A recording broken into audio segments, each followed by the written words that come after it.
Hola, mi nombre es Elios Casavino y en esta oportunidad le vamos a hablar sobre las normas internacionales de contabilidad, en específico la 12, que habla sobre el impuesto a las ganancias, que sería la NIC 12. Esta está contenida en los párrafos del 1 al 99, aunque la norma conserva el formato del IASC, que es el Comité de Normas Internacionales de Contabilidad, pero está abreviado en inglés, que tenía cuando fue adoptada por el IASB. Todos los párrafos tienen igual valor normativo. La NIC 12 debe ser entendida en el contexto de su objetivo y de los fundamentos de las conclusiones del prólogo en las normas NIF, que son las normas internacionales de información financiera, y del marco conceptual para la información financiera. La NIC 8 son políticas contables. En cambio, en las estimaciones contables y errores proporcionan una base para seleccionar y aplicar las políticas contables en ausencia de las guías explícitas. El objetivo de esta norma es prescribir el tratamiento contable del impuesto a las ganancias. El principal problema al contabilizar el impuesto a las ganancias es cómo tratar las consecuencias actuales y futuras de 1.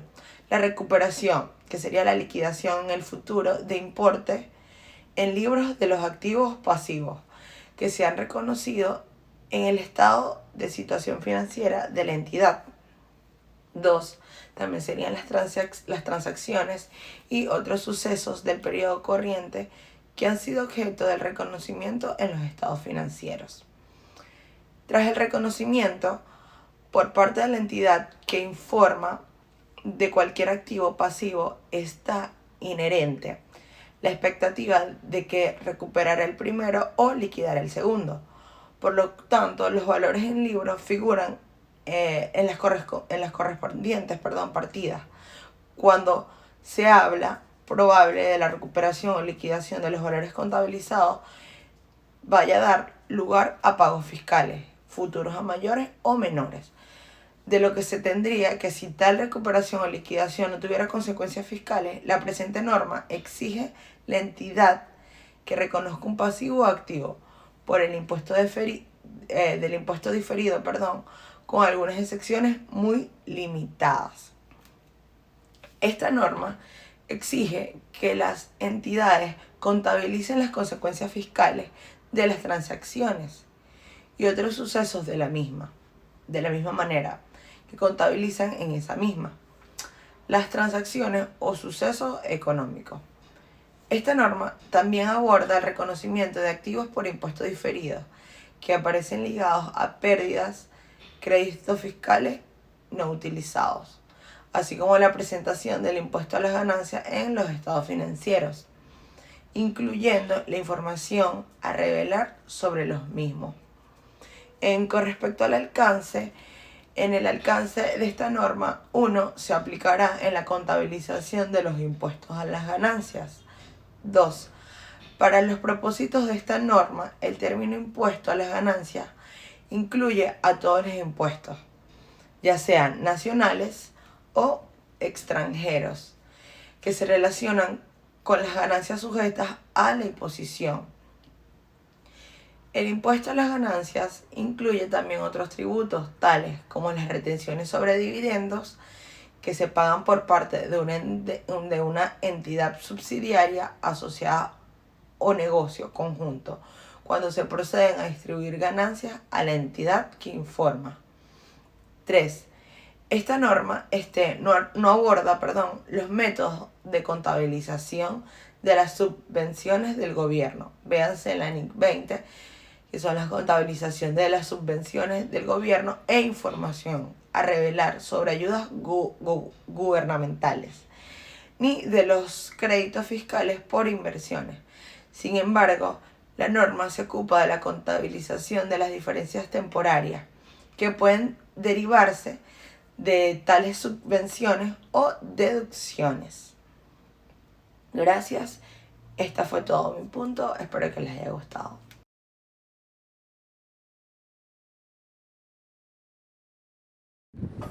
Hola, mi nombre es Solani Pereira. En esta oportunidad les voy a hablar de 3 puntos importantes. Uno de ellos es la distribución de impuestos entre periodos. Pero primero que nada, entendiéndose como impuesto del periodo, el impuesto que requiere de un determinado lapso de tiempo, como por ejemplo el impuesto sobre la renta, que requiere verificar cuál es el monto de la renta agregable existente entre el 1 de enero y el 31 de diciembre de cada año. Como ya se mencionó anteriormente, con la aplicación de la NIC 12, el impuesto a las ganancias de las empresas en estudio, se ha reconocido el impuesto a la renta diferido de una forma correcta y ha emitido nuevos estados financieros que muestran futuros impactos tributarios como los activos y pasivos diferidos. Entonces, cuando hablamos de distribución de impuestos entre periodos, nos referimos a que primero, una empresa debe adoptar respecto a una transacción o un método de contabilización para fines de impuestos diferentes del método que sigue para fines contables, referida a la misma transacción, como por ejemplo, una compañía puede registrar la depreciación de un activo fijo de forma acelerada para fines contables y para a su vez emplear métodos de línea recta para fines de impuestos. También, como otro se puede decir que una partida que afecta al impuesto a la renta pudiera presentarse en el estado de cambios de patrimonio, afectando directamente a los resultados acumulados, como por ejemplo una partida de importante relevancia de ingresos de ejercicios anteriores. También una provisión es importante por la desvalorización de inventarios, considerada contable como gasto. En el momento de efectuar una provisión, cuando es destruido físicamente, referido al inventario, recién se considerada para efectos de impuesto. Considerando lo mencionado anteriormente, no se trata cuánto registrar, sino cuándo registrarlo, debido a que debe determinarse aplicándose utilidades sobre ese porcentaje, las partidas por aplicar o incentivos a beneficios legislados en la vigencia que se pudiera determinar. Entonces, ¿cuándo se debe de registrar? Primero, cuando existen algunos agregados o disminuciones a la utilidad contable, los cuales son aplicados para determinar esta utilidad tributaria, que tienen impacto en el estado de situación financiera. La NIC 12 establece que deben contabilizar el impuesto sobre la renta tratando de compaginar el cargo por impuesto a un periodo con el ingreso de los gastos correspondientes al mismo. La segunda, cuando se tiene que recuperar el futuro de un activo o liquidar el futuro de un pasivo. Hoy se ha reconocido el estado de situación financiera de la compañía. Cuando se tiene que tratar el periodo corriente y en consecuencia las transacciones que han sido o serán objeto de reconocimiento en los estados financieros de periodos pasados o futuros. En este sentido, tomando en cuenta lo mencionado anteriormente, los impuestos generan diferencias en las cuentas de una empresa. De ahí la contabilidad, que se destaca en 2 tipos de valorizaciones de los activos y pasivos: la valorización estrictamente contable y la valorización fiscal. Entonces aquí entramos en el tema de las diferencias temporarias para destacar estas divergencias que se dan en el patrimonio de una empresa y en el ámbito contable y fiscal. El segundo punto que les voy a desarrollar se trata sobre eso, las diferencias temporarias y las no temporarias, anteriormente conocidas como diferencias permanentes. Pero primero les voy a decir unos pequeños conceptos de qué se refiere cada una.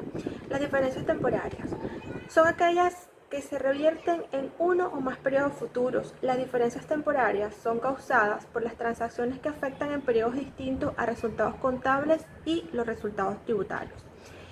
El caso de las diferencias no temporarias son aquellas que nunca se revierten. Las diferencias permanentes son causadas por transacciones que son registradas en los estados financieros y un ejercicio que, de acuerdo a la legislación sobre el impuesto sobre la renta, nunca se incluirá en la determinación del gasto tributario por el impuesto a la renta ni corresponde al pasivo a pagar. En consecuencia, las diferencias permanentes no originan activos ni pasivos de impuestos diferidos.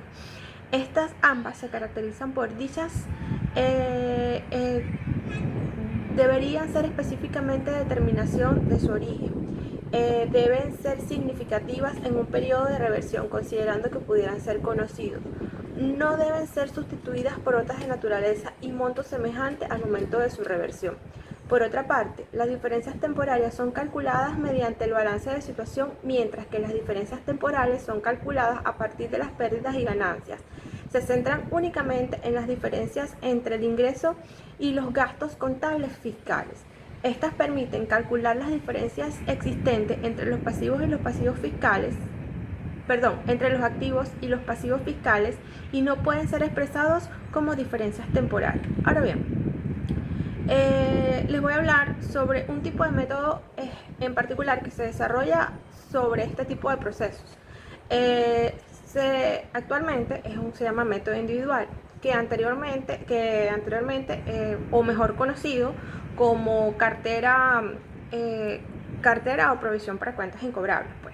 Pero primero que nada les voy a hablar sobre qué es un método contable. Un método contable se refiere a un conjunto de reglas a las que se adhiere una empresa para mantener los registros financieros y reportar transacciones financieras.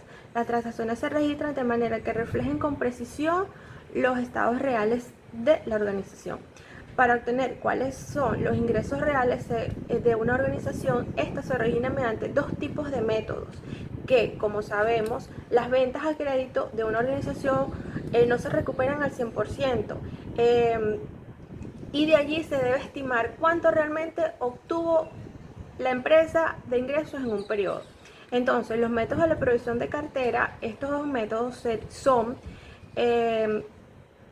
el método individual y el método general, pero en esta oportunidad les voy a hablar acerca del método individual.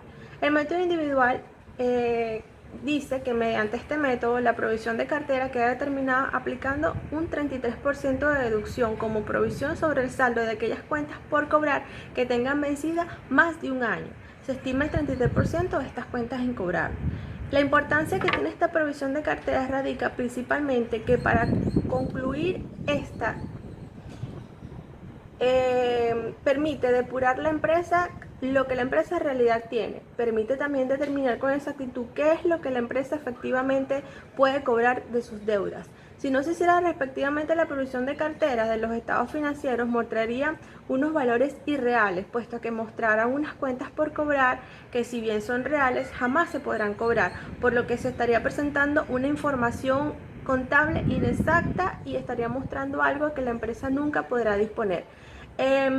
La provisión como tal es considerada para la deducción de impuestos sobre la renta. Por eso es que al hacer una cartera, una provisión de cuentas incobrables, la organización puede demitirla para la deducción de su capital real, porque sí, como ya lo mencioné, los ingresos no pueden ser recuperados, o la mayoría de las veces no son recuperados al 100%.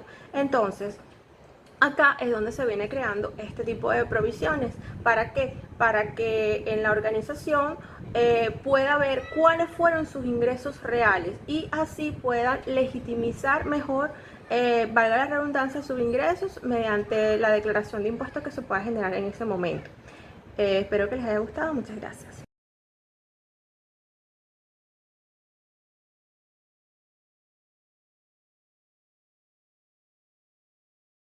Hola, muy buenos días, mi nombre es Emanuela Rodríguez y hoy les hablaré sobre los conceptos principales de las ventas a plazos, tales como su concepto, objetivo, ventajas, desventajas, factores a considerarse, y también les hablaré sobre los procedimientos para la obtención de ganancias y de pérdidas en las ventas a plazo. Ventas a plazo es una modalidad de transacción a crédito donde el vendedor permite al cliente cancelar el bien o servicio en varios pagos futuros.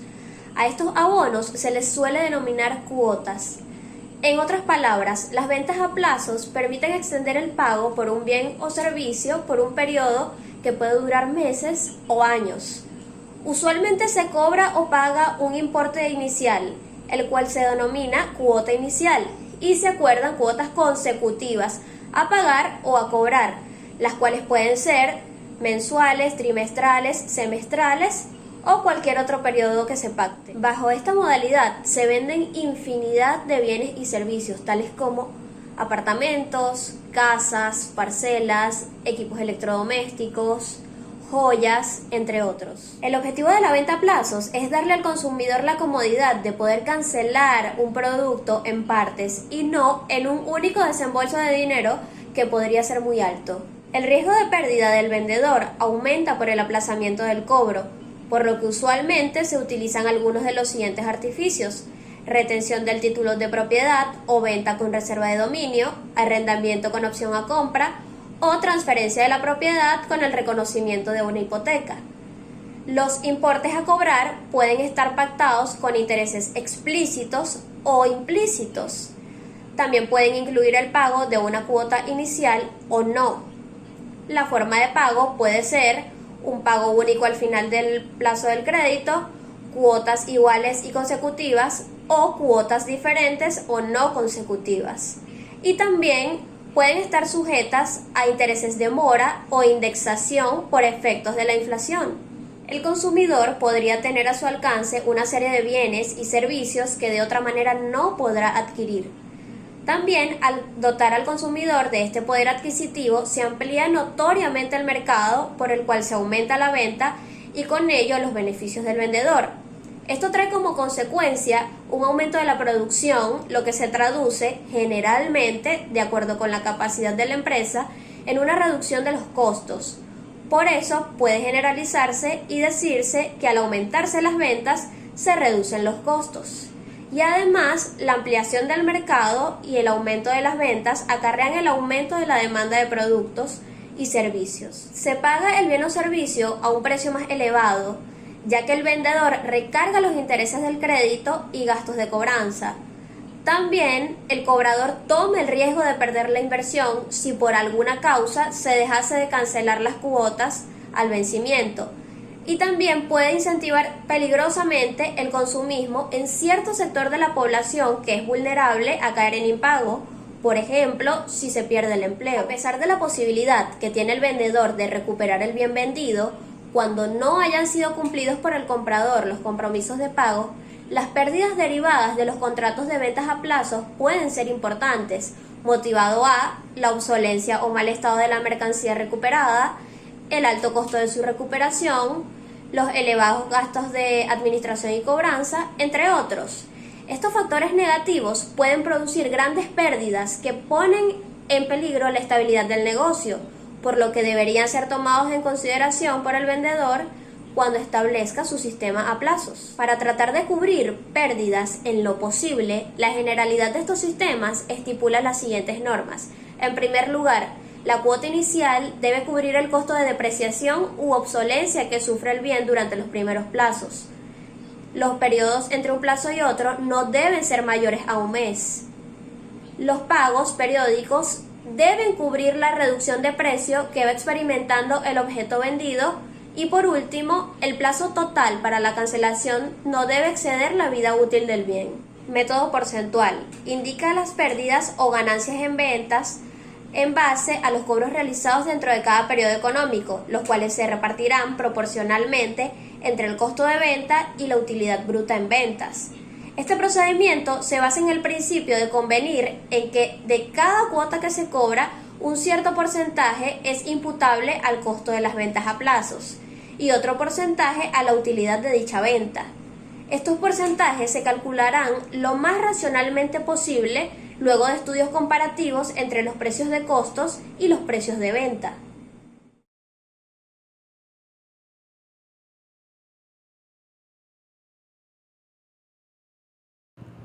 El siguiente ejemplo de método porcentual nos dice: suponga que el 30 de septiembre del 2007, la industrial Sociedad Anónima ha vendido una excavadora de bolívares 100.000 bajo las siguientes condiciones. La cuota inicial cobrada de contado es de bolívares 28.000. 24 cuotas mensuales son de 3.000 bolívares cada una. El ejercicio económico de la empresa finaliza los 31 de diciembre y el costo de ventas es del 70% sobre su precio de bolívares 100.000 y la utilidad por el 30%. Con base a la información suministrada, elaboramos el siguiente recuadro que podemos visualizar en la lámina. En la línea correspondiente al año 2007, las columnas 1, 2, 3 y 4 se explican por sí solas. La columna 5 representa el cobro de la cuota inicial más 3 mensualidades de ese año. Las columnas 6 y 7 se obtienen aplicando el 70% y el 30% a los cobros del periodo. La columna 8 se obtiene de restar la ganancia bruta y la ganancia realizada. Los años 2008 y 2009 indican los cobros de cada periodo con la misma distribución. Los asientos del libro diario para registrar esa operación serían, suponiendo que la empresa lleva inventario permanente. Los asientos 1 y 2 se explican por sí solos, como ventas bajo inventario permanente. El asiento 3 se hizo resumido, pero corresponde a 3 asientos, uno mensual por cada cobro. En el asiento 4, asiento de cierre, se eliminan tanto las ventas como el costo y se registran la utilidad realizada, que posteriormente se llevará a la cuenta ganancias y pérdidas, como la utilidad diferida, que quedará en el balance general como un crédito diferido. Observe que al finalizar el año 2008 se debe registrar la utilidad realizada en ese periodo, para lo cual se debita a la cuenta del balance general utilidad diferida en ventas y se acredita a la cuenta de resultados utilidad bruta realizada, que pasará a la cuenta ganancias y pérdidas. Para el año 2009 se procede aplicando el mismo análisis del año 2008. Recuperación inmediata del costo de la mercancía vendida. En este procedimiento de contabilización se consideran los primeros cobros como una recuperación del costo vendido. Una vez cubierto dicho costo, se considera el resto de los cobros como ganancia. Para aplicar el procedimiento de recuperación inmediata del costo de la mercancía vendida, continuemos con los datos del ejemplo anterior. Primero, se elabora la siguiente tabla que visualizamos en la diapositiva. La distribución de la cuota en este procedimiento se hace primero para cubrir los costos. Cuando lleguen a cero, se comienza a amortizar a la utilidad diferida. Los asientos del libro diario para registrar esa operación serían, suponiendo que la empresa lleva inventario permanente. Los asientos 1 y 2 se explican por sí solos, como ventas bajo inventario permanente. El asiento 3 se hizo resumido, pero corresponde a 3 asientos, uno mensual por cada cobro. En el asiento 4, al cierre del ejercicio, se eliminan tanto las ventas como el costo y la utilidad diferida, que quedará en el balance general como un crédito diferido. Para el cierre del año 2008, una vez recuperada la totalidad del costo, se registra lo correspondiente a utilidad realizada de todos los cobros realizados en el periodo, para lo cual se debita la cuenta del balance general utilidad diferida en ventas y se acredita a la cuenta de resultados utilidad bruta realizada, que pasará a la cuenta ganancias y pérdidas.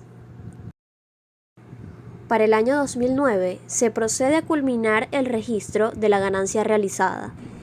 En este método se establece que las primeras cuotas cobradas se consideran como ganancias en ventas a plazos, hasta llegar el saldo pendiente a igualar al costo de la mercancía vendida, el cual se recuperaría con los últimos cobros.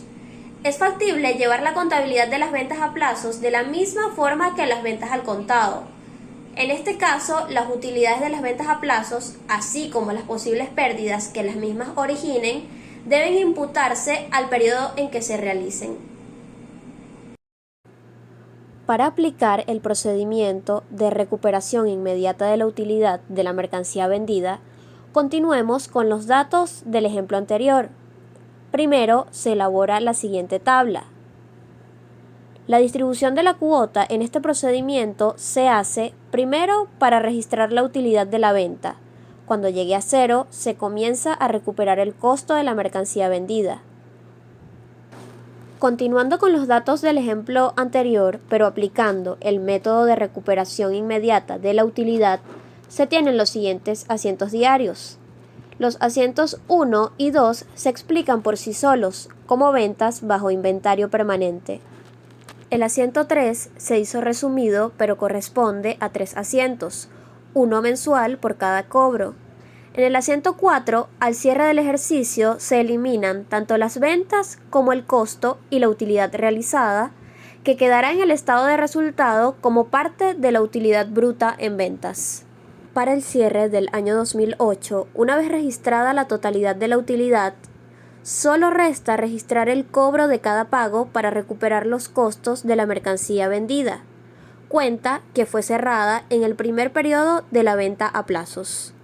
Para el año 2009 se procede de manera idéntica al año anterior, y así hasta cobrar todas las cuotas de la venta a plazos.